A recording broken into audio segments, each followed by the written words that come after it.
ஜாக்காட் பணத்தை பயன்படுத்தி நிலம் வாங்குவதற்கு அதிகார துஷ்பிரயோகம் செய்தது தொடர்பில் விசாரணையை அதிகரிக்கவும் உதவவும் 63 தனிப்பட்ட நபர்களை மலேசிய ஊழல் தடுப்பு ஆணையமான MACC அழைத்துள்ளது.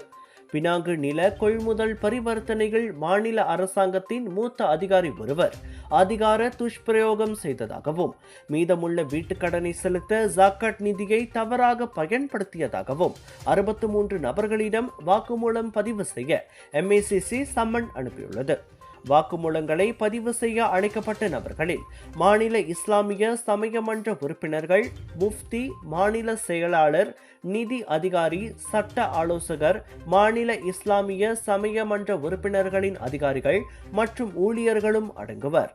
மேலும் ஜாக்காட் வாரிய உறுப்பினர்களையும் மாநில அதிகாரிகள் மற்றும் ஊழியர்களையும் பினாங்கு MACC அழைத்துள்ளது.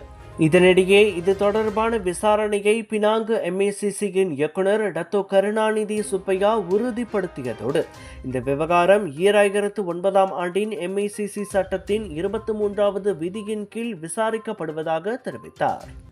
உங்கள் வீடுகளை ரம்யமாக மாற்றியமைக்க இன்டீரியர் டிசைன் ஐடியா வேண்டுமா?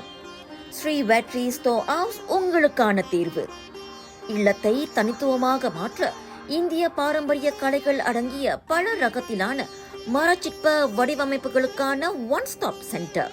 உடனே அழையுங்கள் ஸ்ரீ வெற்றி ஸ்டோ ஹவுஸ், மாசாய், ஜோஹர்.